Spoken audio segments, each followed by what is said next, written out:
Bonjour à tous, très heureuse de vous accueillir pour cette émission spéciale. La crise politique nyonnaise est-elle terminée? Tous ceux qui suivent le feuilleton, la saga de la crise politique à Nyon se sont posé la question et aujourd'hui, elle relève presque de l'absurde tant ces derniers jours ont été l'apogée de multiples rebondissements, repoussant sans cesse l'épilogue de l'affaire dite l'affaire Buckle. Je vous propose aujourd'hui une petite valse en compagnie de nos invités représentant tous des partis politiques du Conseil communal de Nyon. Monique Chevalet-Piguet, bonjour. Vous êtes la présidente de la section PS Nyon et environ. Jackie Collomb, bonjour. Vous êtes chef de groupe du Parti indépendant nyonnais. Alexander Fédéraud, bonjour. Vous êtes le chef de groupe pour les Verts de Nyon. Béatrice Hengist, présidente et chef de parti pour le groupe UDC de la ville de Nyon. Et enfin, Olivier Riesen, vous êtes président du PLR pour la ville de Nyon. Bonjour à vous également. Bonjour, bienvenue à tous sur ce plateau. À noter que les Verts libéraux se sont excusés, n'ont pas pu se joindre à nous pour cette émission. 1 an et demi après le début de cette histoire, quelles leçons tirent les partis politiques de cette affaire? On en parle avec vous, chers invités. J'aimerais remonter le cours de l'histoire avec vous, avec un tournant dans cette crise. C'était évidemment la rupture de collégialité où l'exécutif a déposé plainte contre Elise Buckle pour violation du secret de fonction. Alexander Fédéraud, lorsque vous étiez venu la toute première fois pour une émission spéciale, un peu dans la même configuration, vous disiez que sur ce plateau, pour les Verts, il était important, 1, le respect des institutions et 2, la présomption d'innocence. Est-ce que ces valeurs-là, et après coup, si vous en faites le bilan, elles ont pu être respectées? Alors, je pense que oui. Ces valeurs, on les a défendues tout au long en fait, de la crise et les institutions sont sorties un petit peu abîmées, on va dire, mais globalement, l'objectif est effectivement continuer à respecter les institutions et la justice. Oui. Ouais. La présomption d'innocence, est-ce qu'elle a été respectée? Je pense que oui. On a eu une procédure pénale qui s'est déroulée, qui a fini avec un accord à l'amiable. Ça s'est déroulé dans le cadre de la justice, indépendamment du processus politique. Ouais. Olivier Riesen, je sais en préparant cette émission que vous êtes un peu moins d'accord sur cet avis-là. Vous dites qu'aujourd'hui les institutions sont utilisées, que finalement le politique est aussi utilisé. Qu'est-ce que vous regrettez dans cette affaire? Vous avez parlé de la plainte pénale. Déjà, il suffisait de dénoncer en fait, simplement les faits au lieu de déposer une plainte pénale. Donc ça, c'est un point où la municipalité elle a fait un choix. Mais techniquement, une dénonciation suffisait. Et puis après, est-ce qu'on a vraiment été instrumentalisé? C'est pas tout à fait mon sentiment. Ce que je veux dire par là, c'est qu'on a été pris dans une succession et un enchaînement d'événements politico-judiciaires qui ont fait qu'en tout cas, nous, du côté du Conseil, on a nettement moins pu faire notre travail et interagir par rapport à tout ça, puisque dès qu'on est dans une procédure judiciaire et que ça implique des personnes, c'est vrai qu'il y a aussi un secret de l'instruction, respectivement les droits de la personnalité à protéger, et ça fait qu'on a moins accès aux informations. Oui, ça aborde déjà plusieurs points sur lesquels on va revenir. Monique Chevalet-Piguet, c'est vrai qu'au tout début de cette crise, Chloé Besse s'était exprimée ainsi sur ces plateaux. Elle disait le PS est en soutien total à la municipalité. À l'époque, justement, cette municipalité avait déposé plainte contre Elise Buckle, contre la violation du secret de fonction. Est-ce que finalement ce soutien total à la municipalité, ça a créé finalement une scissure entre la plateforme de gauche et les PS et les Verts que vous êtes? Non, je ne crois pas du tout. Je crois que nous, on a été toujours très honnêtes avec nos camarades de la plateforme et dans un accord total. C'est vrai qu'on a pu avoir des différents points de vue sur des éléments de détail, mais dans l'ensemble, le soutien aux décisions de la municipalité sur le point de cette affaire, comme dit M. Riesen, était total. On ne peut pas revenir là-dessus. Ouais, vous étiez en accord, ça c'est pour le côté gauche. À droite, évidemment, les avis étaient beaucoup plus virulents, notamment avec vous, l'UDC et le PIN. Béatrice Hengist, d'abord, j'aimerais vous entendre. Quand vous regardez en arrière, justement, aujourd'hui, quel bilan vous tirez de toute cette crise? Bon, toute cette crise, pour moi, était très malheureuse. C'était une très mauvaise image pour Nyon. Côté conseil communal, je trouve qu'on a été pris un peu en porte-à-faux et on nous a taxé d'être mou. J'ai entendu sur différentes émissions que le conseil n'a rien fait, était mou, mais on ne pouvait rien faire. On n'a pas cessé de poser des questions et chaque fois les réponses c'est « Ah ben ça on ne peut pas vous dire, ah ben ça c'est protection de la personnalité, on ne peut rien faire ». Et en fait, on a l'impression, à un moment donné, on nous a presque pris en complice parce qu'on a eu plusieurs plusieurs réunions avec la municipalité. Alors on était là, on se regardait un peu en chien de faïence. On ne peut rien vous dire, on aimerait tellement tout vous dire, mais on ne peut pas vous dire. Et je pense qu'on a un peu été pris en otage aussi. Ouais, Jackie Collomb, je sais que c'est des propos que vous rejoignez. Vous avez été pris en otage, en tout cas c'est le sentiment du PIN. Oui, en tout cas à une occasion, on ne va pas tout refaire l'histoire, mais à une occasion où la municipalité nous a fourni un document confidentiel qu'on n'avait pas demandé, qu'on avait même presque refusé en disant ça ne nous intéresse pas. C'était un document concernant la municipale Elise Beukel et nous on voulait parler de la crise dans l'administration.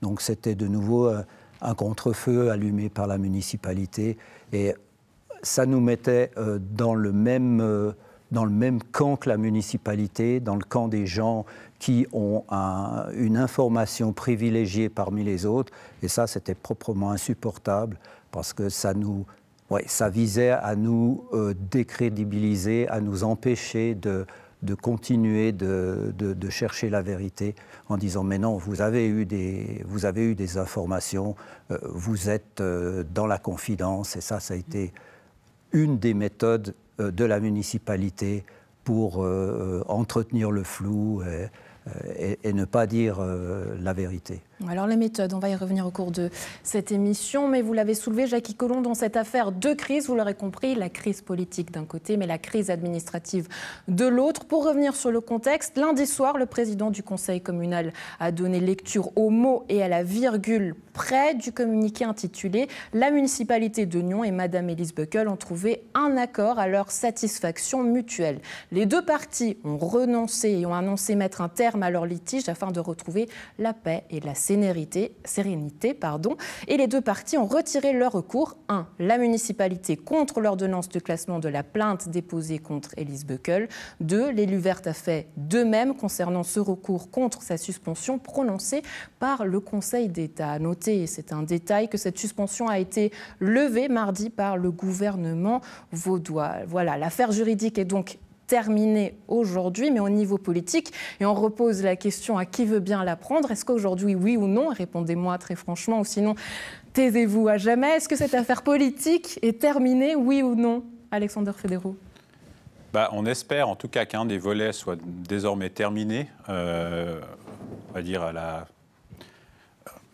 la satisfaction des parties en présence ou alors on peut dire c'est la moins mauvaise solution vu le contexte.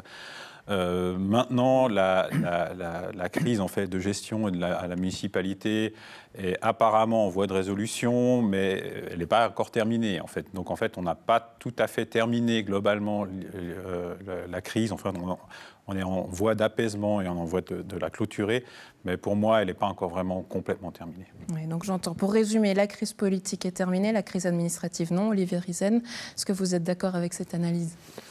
La crise qui a éclaté au sein de la municipalité, celle-ci, elle est terminée, puisque maintenant, les deux parties ont trouvé un accord. La crise au sein de l'administration et la crise politique, ça, c'est vrai, c'est deux questions différentes. La crise, ce qu'on appelait la crise au sein de l'administration, là, on a entendu qu'il y avait des éléments qui avaient été pris pour résoudre ceci, qu'on a maintenant enclenché, toute une série de mesures pour réorganiser l'administration et pour faire en sorte que, en fait, ces problèmes un peu de management qui étaient ressortis dans le cadre de cette crise seront réglés. Voilà, maintenant j'imagine que dans quelques temps, c'est peut-être encore un peu trop tôt pour avoir le recul nécessaire et les résultats par rapport à ces mises en place, mais je pense qu'on aura ça assez rapidement. En tout cas, la municipalité sur ce point a toujours communiqué avec le Conseil. Elle va, je pense, continuer à le faire et puis on pourra en goûter les résultats dans quelques temps.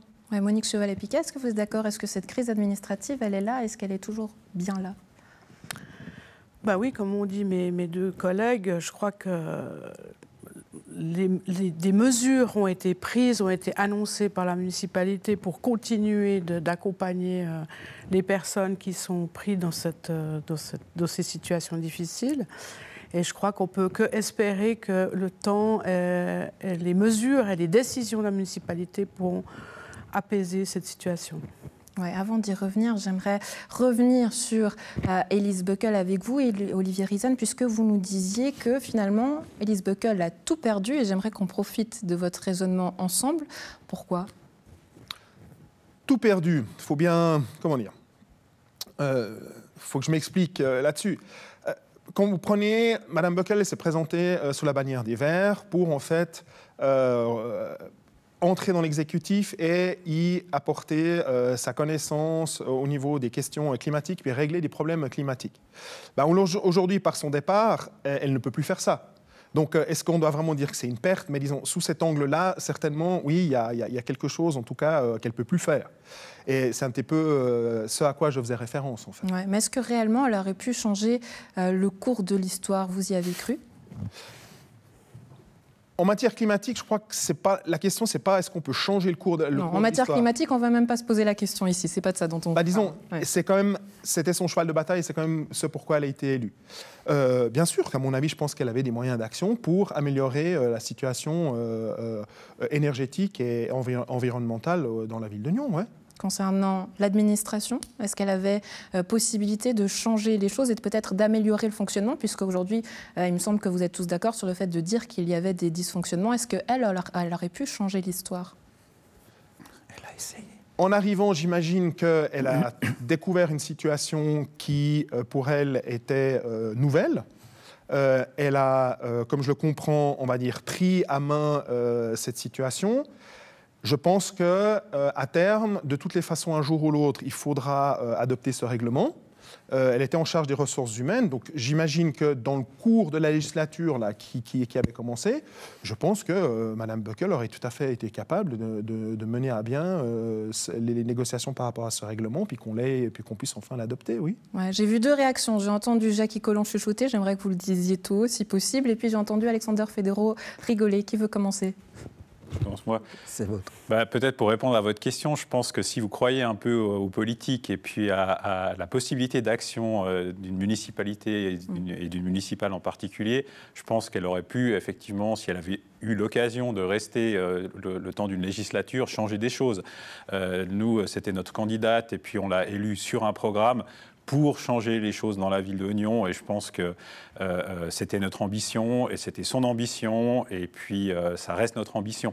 Donc, c'est ce que les citoyens aujourd'hui reprochent au monde politique, hein, c'est que finalement on n'y croit pas, ce n'est pas qu'Elise Böckel, ce n'est pas qu'une affaire de personne, c'est qu'on a l'impression qu'aujourd'hui, tout ça, les politiques l'ont laissé faire. C'est ça le dégât des aujourd'hui pour cette ville. Mais je ne pense pas que les politiques l'ont laissé faire. Je veux dire, quand la nouvelle municipalité est entrée en fonction, pratiquement immédiatement, il y a une enquête administrative qui a été ouverte. La nouvelle municipalité a pris ça à bras-le-corps immédiatement. Je ne dis pas qu'ils ont tout fait juste, mais ils n'ont pas été passifs, en fait. Et puis, le Conseil non plus n'a pas été passif dès le moment où il a été informé, et je pense qu'on a utilisé tous les moyens d'action à notre disposition pour essayer de régler cette crise depuis le moment où on en a connaissance. Ouais. Jackie Collomb, quel était le fond de votre pensée que vous avez susurré comme ça? Oui, je pensais que Mme Böckel, quand elle est entrée à la municipalité, elle a attaqué assez fortement ces dossiers, notamment au service industriel, où elle a tout de suite actionné les leviers pour faire avancer la transition énergétique. Au niveau des RH, elle avait une grosse préoccupation, découvrant une situation qui était, comme l'a dit mon collègue, nouvelle pour elle, mais qui durait depuis très longtemps et dont probablement certains mécanismes étaient installés et on n'avait peut-être pas envie de découvrir ou changer ces choses-là. Alors, on m'a dit toujours, oui, il faut attendre 100 jours et puis observer, puis ensuite on peut commencer à entrer dans l'action.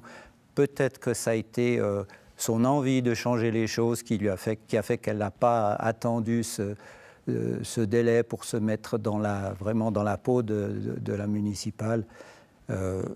Moi, je pense qu'elle avait un potentiel de faire avancer les choses dans son domaine de prédilection.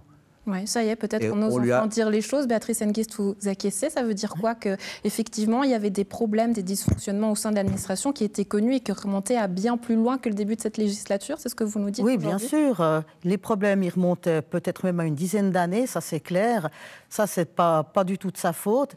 Mais je pense aussi qu'il y a un phénomène qui est entré en ligne de compte, c'est que Mme Böckel, elle n'a jamais été dans le législatif, elle n'a jamais été au conseil communal, et elle arrive d'un premier coup comme ça, est municipale. Dans le législatif, elle l'a été, mais pas dans l'exécutif. Oui, pas dans l'exécutif, mais ou alors elle a été très très peu de temps dans le législatif. Et en fait, je pense que ça pose quand même un problème. Elle n'avait peut-être pas une vision des institutions, peut-être qu'elle a voulu ruer trop vite dans les brancards. C'est clair qu'il y a beaucoup de choses à dire, il y a eu beaucoup de dysfonctionnements, mais peut-être qu'elle n'y a pas mis la manière non plus. Oui, ça pose peut-être deux questions, en tout cas deux regards. Tout d'abord, déjà le début de cette crise, et je pose la question à vous, Olivier Riesen, qui êtes du PLR, puisque la semaine dernière, un collectif citoyen nommé Nyon Autrement, porté par Claude Ruet, lui aussi PLR, nous a dit que ces problèmes existaient déjà depuis des ans. Il est d'accord peut-être avec le PIN, il rejoint ces propos-là, mais il disait également, Claude Ruet, qu'il avait porté à la connaissance du parti en 2019 déjà ces affaires et ces dysfonctionnement au sein de l'administration et que finalement le parti n'avait pas voulu prendre ce dossier-là à bras-le-corps, qu'on l'a laissé sous le tapis, comme le dit Jackie Collomb. Écoutez, moi j'ai pris mes fonctions en 2021, donc un potentiel courrier de M. Ruet en 2019 à un prédécesseur ou de ma part, j'en ai pas connaissance, ou en tout cas je n'ai pas connaissance du document auquel il fait allusion. Maintenant, on nous dit que ça fait depuis plus de 10 ans qu'il y a ce problème qui existerait au sein de l'administration. Le PLR n'est pas l'unique parti à Nyon, et ça veut dire quoi? Ça voudrait dire que en fait, l'ensemble de la classe politique, depuis 10 ans, n'a pas su prendre ce problème à bras-le-corps. Peut-être. Et aujourd'hui, j'ai l'impression que les choses avancent. Et puis surtout, moi j'ai envie de me projeter dans le futur et d'être dans quelque chose qui soit positif pour les Nyonnaises et les Nyonnais, et également pour l'administration, pour qu'on ait enfin ce règlement et puis qu'on ait des conditions de travail modernes qui permettent à la ville et aux employés de la ville d'évoluer dans un contexte favorable. Ouais, on peut voir la chose sous un autre angle, et c'est là où je vais m'adresser de ce côté-ci, c'est que finalement, il y a 4 membres de l'exécutif qui ont une certaine expérience.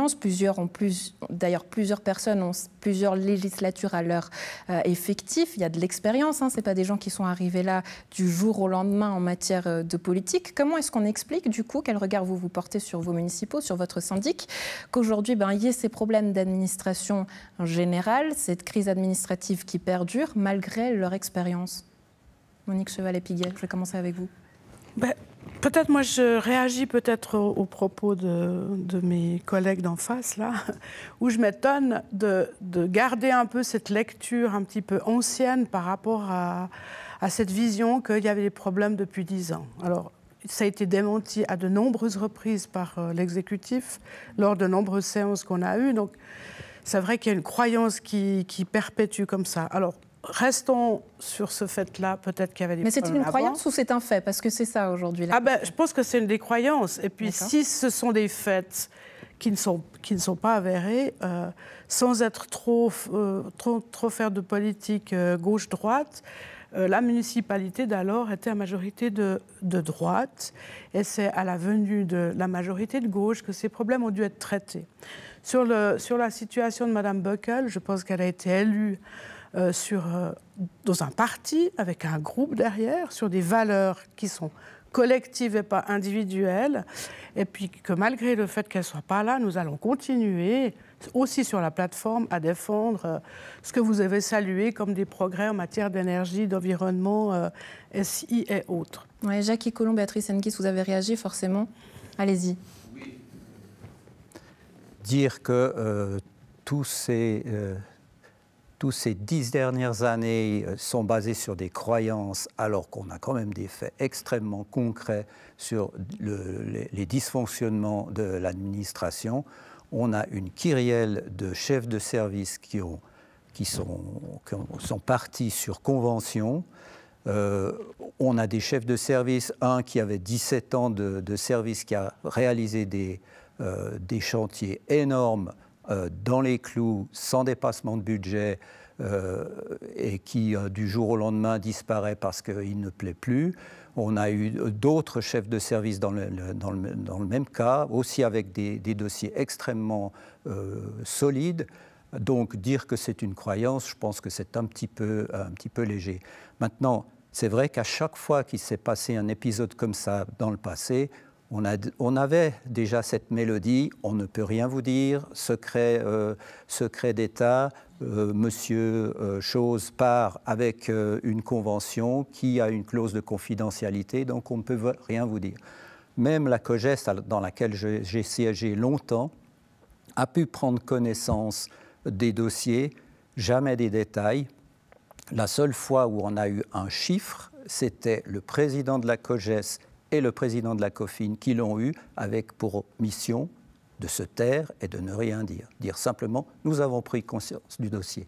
Donc cette habitude de ne jamais parler de ce qui se passe réellement dans le fond, elle était longuement établie. Et probablement qu'au début de la crise, tous les conseillers ont réagi de la même manière. On a l'habitude, on ne peut pas savoir. Oui, c'est juste, on n'a pas le droit de savoir. Et ils se sont contentés de cette explication. C'est par la suite, et peut-être dû à la plainte contre Mme Buckle, que là, on a dit attention, là, ça prend une autre ampleur et on aimerait savoir.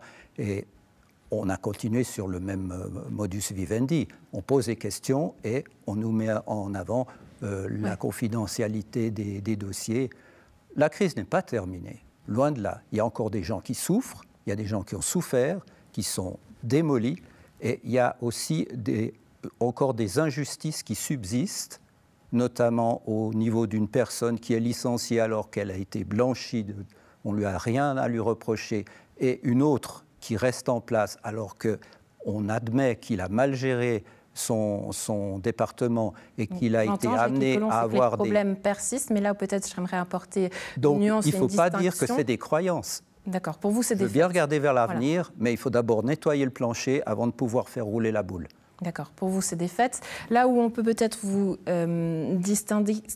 distinguer, Olivier Riesen, c'est que on entend Jackie Collomb dire que finalement on ne pouvait pas prendre le dossier en main, et le PLR, lui, a été plus nuancé à un moment. Il s'est dit satisfait des réponses qu'il avait de la part de la municipalité.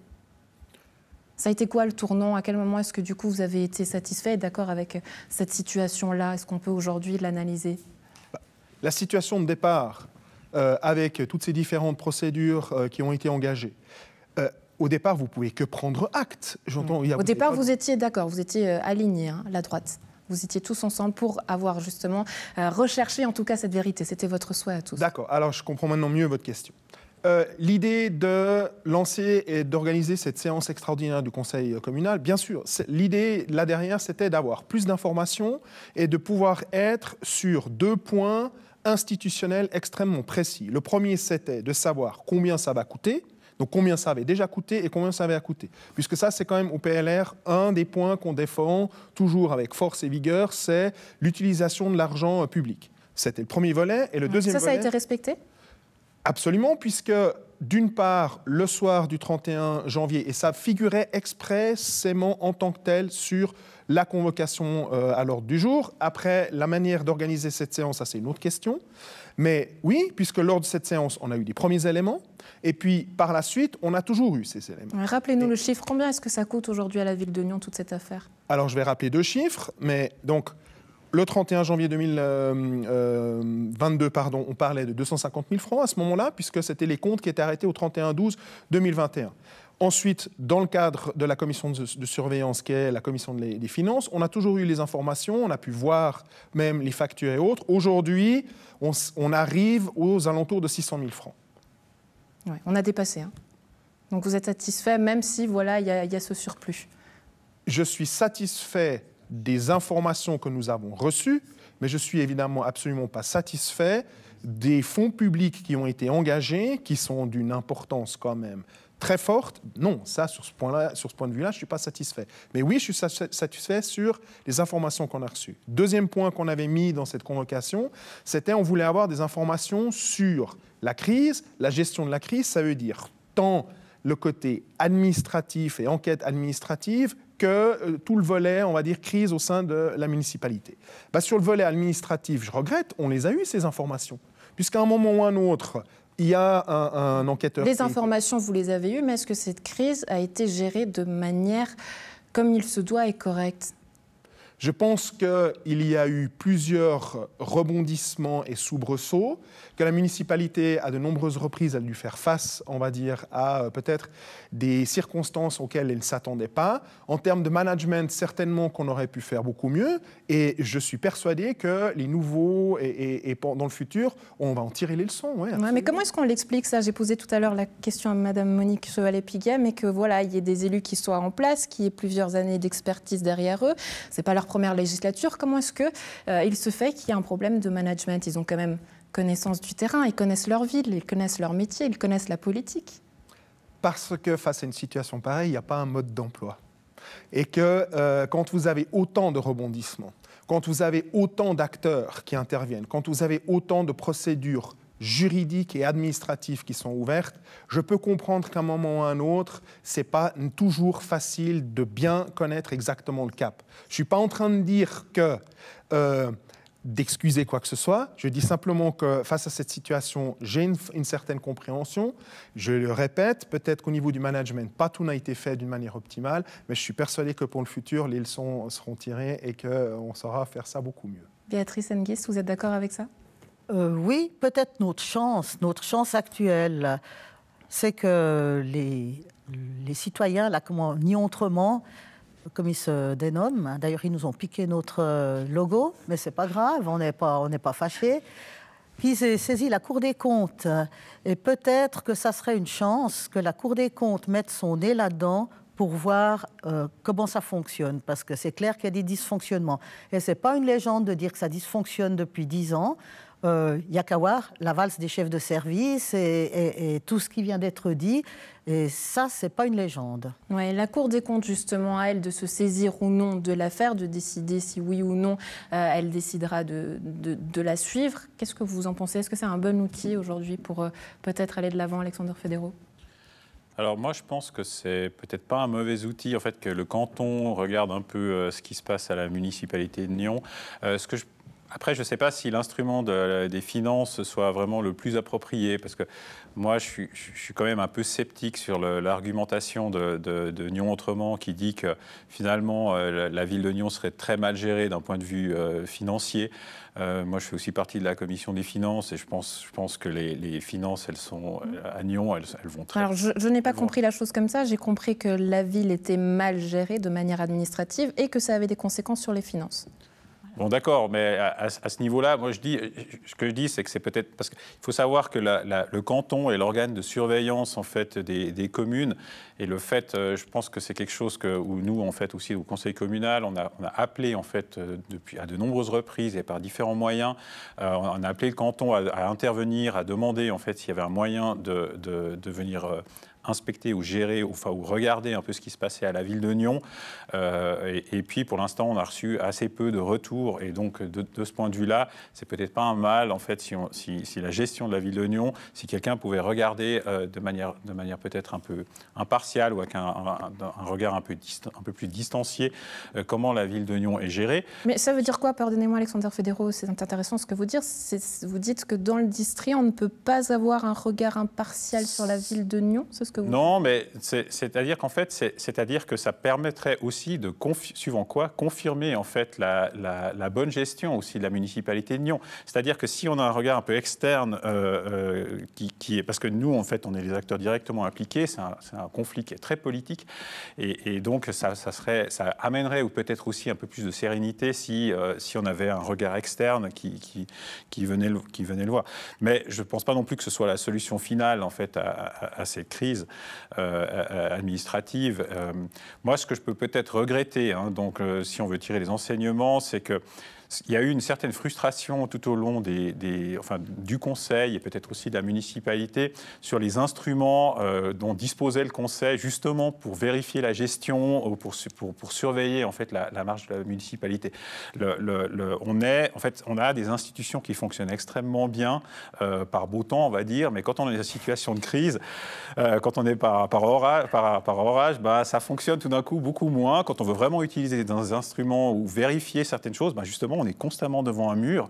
On active tous les leviers qu'on a à notre disposition et malgré tout, on n'obtient pas l'information ou on obtient ce qu'on veut bien nous dire. Ça me paraît totalement absurde. Pardonnez-moi de le dire comme ça très franchement, c'est que ça fait partie de la vie. Il y a le bon, il y a le mauvais. Comment est-ce qu'on l'explique que politiquement, on sait gérer les affaires quand tout va bien? En fait, c'est ce que vous êtes en train de nous dire là. Non, mais c'est plutôt, en fait, c'est le cadre institutionnel, on va dire. C'est-à-dire que si on compare, en fait, le fonctionnement d'un conseil communal avec le fonctionnement du Grand Conseil, le Grand Conseil a des instruments à disposition pour surveiller ce que fait le Conseil d'État bien plus larges et puissants que ce que nous, on a au niveau du Conseil communal. Et donc, moi, j'appellerais de mes voeux, en fait, à ce que les différents conseils communaux du canton de Vaud aient quelques instruments un peu plus puissants sur la gestion actuelle de la municipalité, on va dire. Et c'est là où nous, on est ressortis souvent assez frustrés sur le fait que nos moyens d'action, finalement, étaient assez limités. Ouais, les moyens d'action, Jackie Collomb, peut-être vous faire réagir à ça. Olivier Rizan aussi, vous êtes avocat, peut-être nous apporter aussi une expertise là-dessus. Quels sont les moyens d'action? Est-ce qu'on peut faire aujourd'hui changer la loi? Qu'est-ce que ça veut dire pour regarder justement vers l'avenir? Pour rebondir, pour rebondir sur ce que vient de dire mon collègue, mais il a raison. Si au niveau du Grand Conseil, il y a la possibilité de nommer ce qu'on appelle une commission d'enquête parlementaire qui, après, elle, a des pouvoirs assez larges. Malheureusement, la loi sur les communes ne donne pas cette possibilité au niveau communal. Il y a deux commissions de surveillance, celle de gestion, celle des finances, mais ces commissions-là, elles n'ont pas un pouvoir d'enquête étendu par rapport à une crise et à des faits. Ça, c'est une chose. Oui, on pourrait réfléchir à ça pour améliorer ça. Est-ce qu'on doit réfléchir aussi à donner peut-être un pouvoir plus étendu au Conseil d'État lorsqu'une situation arrive pareillement? Peut-être. Ça serait un petit peu de l'ingérence dans l'autonomie communale, mais on a parlé de la Cour des comptes avant, mais il faut être... Je m'excuse, assez clair sur un point. La Cour des comptes, elle ne va pas dire est-ce que c'était juste de porter plainte ou est-ce qu'il fallait dénoncer les faits contre Mme Bockel. Elle va s'intéresser à l'argent qui a été dépensé et puis c'est ce qu'elle va juger. Elle ne va pas non plus juger le résultat de l'enquête et du rapport Muller. Et est-ce que politiquement, la municipalité a fait la bonne chose en mettant ceci en vigueur tel qu'elle le fait aujourd'hui. La Cour des comptes va s'intéresser à combien ça a coûté, le nombre d'heures qui ont été nécessaires et est-ce qu'au final, ça c'est justifié. Oui, Jackie Collomb, j'aimerais vous entendre. Oui, la question toujours, savoir est-ce que c'est nécessaire. C'est bien pour moi parce que ça va être une entité qui va regarder ça un petit peu de plus haut. Nous, conseillers communaux, comme ça vient d'être dit, on n'a pas de possibilité d'enquêter. Il y a des murs, donc là, il y a quelqu'un qui va voir par-dessus le mur. Maintenant, c'est clair que ce n'est pas l'outil idéal puisque la Cour des comptes va s'intéresser aux finances. Mais enfin, ça va quand même lui permettre de voir certaines choses. Le Conseil d'État pourrait même, si c'est de l'ingérence, mais à un certain moment, quand il voit que ça cuit un peu trop fort dans la marmite, il pourrait peut-être lever le couvercle pour voir ce qui se passe. Il ne le fait pas. Mon collègue a dit qu'on a cherché à savoir qu'est-ce qu'on pourrait demander au canton pour venir surveiller ce qui se passe. On n'a jamais eu de retour. Donc, cette Cour des comptes, ça va être au moins un moyen. Ce n'est pas le moyen idéal, mais c'est un moyen. Ouais, j'entends. Puis ce que je voulais vous dire, c'est quand même pas mal qu'elle s'intéresse à l'argent parce qu'on a parlé de 600 000 francs de coûts jusqu'à présent, mais on ne parle pas de tous les coûts invisibles, tout le dégât qui a lieu dans l'administration, qui empêche les dossiers d'avancer, qui fait qu'on fait peut-être plusieurs fois les mêmes choses et qu'on a consacré énormément d'énergie avec du personnel à l'interne, ça n'est pas chiffré. Donc, c'est intéressant d'aller voir dans les services qu'est-ce qu'ils n'ont pas pu faire à cause de cette crise parce qu'ils étaient occupés à autre chose. Et ça, c'est aussi beaucoup d'argent. Oui, avant de passer au volet suivant, je vais vous donner une dernière fois la parole, Monique Chevalet-Piguet. Ça fait un moment qu'on ne vous a pas entendu. On a entendu un dégât financier, un dégât humain, on peut le dire aujourd'hui. Finalement, cette crise, on a l'impression qu'elle est devenue totalement irrationnelle. Est-ce qu'on peut le résumer comme ça ? Irrationnel, non, je ne crois pas. On reste dans des choses très rationnelles et on essaie de rester très proche des solutions simples, efficaces et logiques. Je crois que, en ce qui concerne... Malheureusement, on a du mal à les mettre en place, pour résumer. Elles se mettent en place petit à petit. Je pense que... je pense que c'est aussi très compliqué d'agir dans cette agitation constante. Hein. On sait qu'il y a besoin de temps pour que les choses se mettent en place.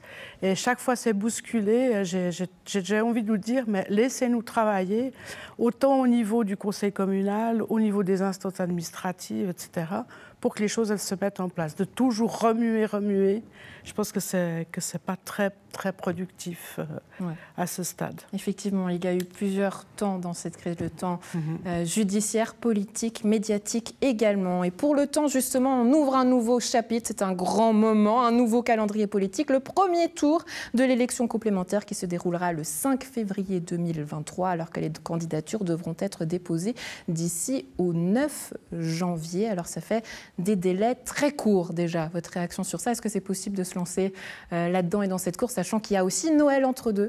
Alexander Fédéraud, ça fait peur, ça, un petit peu, j'imagine. C'est clair que la campagne va être relativement courte et qu'on est bousculé. Mais je pense qu'en même temps, c'est un moment qui sera beaucoup plus positif que ce qu'on a vécu ces derniers mois. Et puis ça permettra aussi peut-être de dépasser cette histoire en partie et puis d'amener du renouveau. Alors, vous nous aviez expliqué comment le parti allait s'organiser. Je ne sais pas si vous avez déjà eu votre séance, si vos candidats sont déjà choisis. Est-ce que vous avez déjà choisi si vous alliez travailler la plateforme de gauche ensemble? Oui, on part sur une candidature unie. Une candidature unie. Ouais. De quel côté? Du côté des Verts ou du PS? Est-ce qu'on peut l'annoncer? En fait, oui, on peut l'annoncer. Ce sera une candidature verte. Une candidature verte, est-ce que ça, c'est pas un petit peu kamikaze? Permettez-moi de le dire, puisqu'on le sait, hein, finalement, vos deux municipaux ont été en guerre. Je vais utiliser un mot fort, mais c'est pour moi, je l'assume. Est-ce que c'était pas un peu risqué? Et pourquoi n'avoir pas pris le choix, justement, à l'inverse du PS, qui, aujourd'hui, avait un peu patte blanche, si je peux me permettre? Non, je pense pas. Je pense que le Parti des Verts, c'est un parti d'idées, de convictions.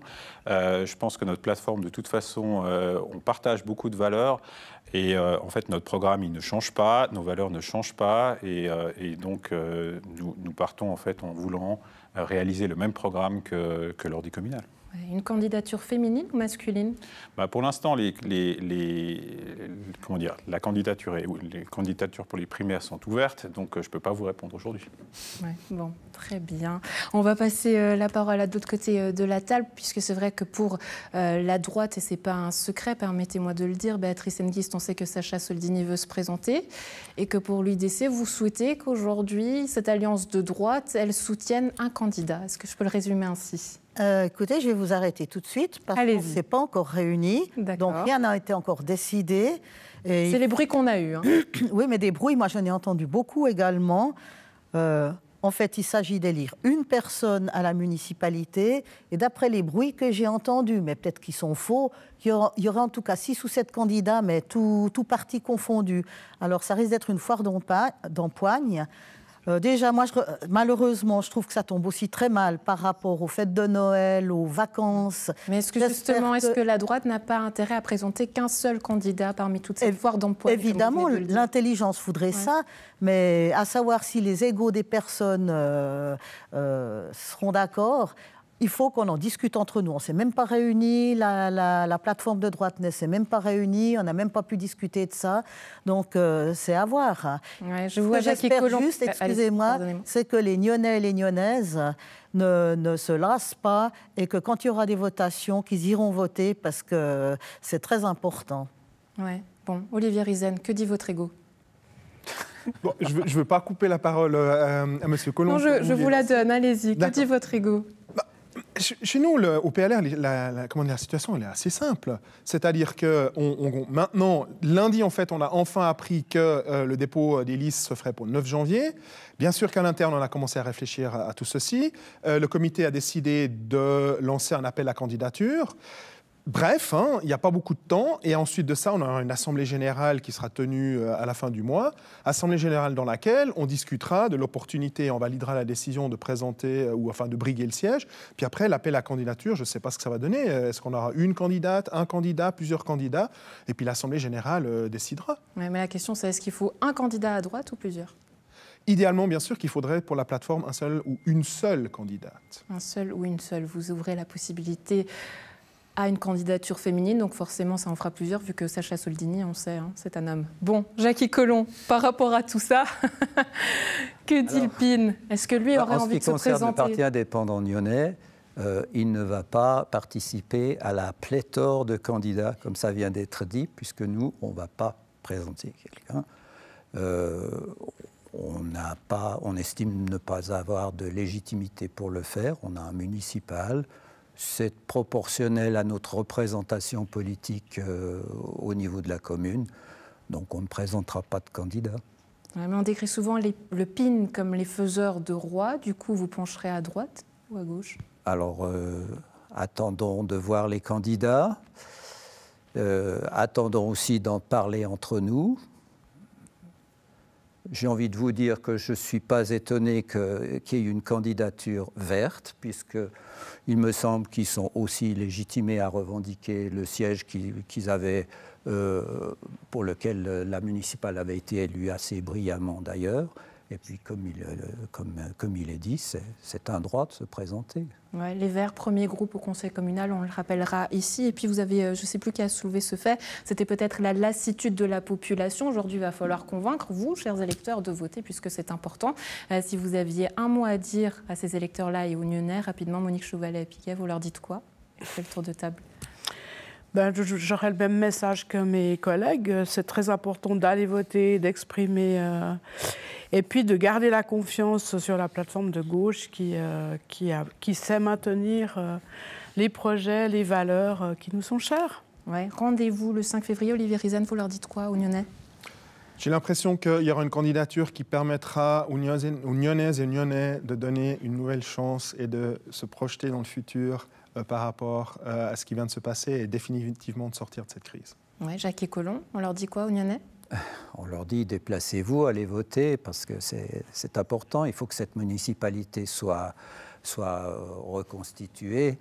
Je souhaite beaucoup de courage au candidat qui va se présenter, mais ensuite je lui souhaite aussi plein succès une fois qu'il sera élu. Ouais, du courage et du succès pour les Verts. Alexandre Fodero, vous prenez? Moi, je pense qu'il y a beaucoup de choses à faire à Nyon. Il y a des grands chantiers. Il y a la transition écologique, elle en est seulement à ses débuts. On a beaucoup de choses à faire pour réduire notre empreinte carbone. Et donc, je souhaite que les Verts puissent y participer. Béatrice Hengist, vous aurez le mot de la fin? Moi, je vous rappelle que l'UDC n'a jamais eu de municipal et que c'est peut-être une fois au tour du DC d'être sur le podium, si j'ose dire ça ainsi. Et puis finalement, cette élection, elle sera pour 2 ans et demi, jusqu'à la fin de la législature. Et ça peut peut-être aussi permettre à un candidat ou une candidate de se profiler pendant ces 2 ans et puis de donner satisfaction et que le peuple renouvelle après cette candidature. Voilà qui est dit et qui donne le ton. Sur NRTV, on se réjouit de suivre tout ça, de suivre ces élections complémentaires. On recevra évidemment tous les groupes et tous les partis sur ce plateau pour suivre cette élection complémentaire qui se déroulera le 5 février, dépôt des candidatures le 9 janvier. Chers invités, merci beaucoup d'avoir accepté cette dernière danse. Très belle journée à vous. Merci.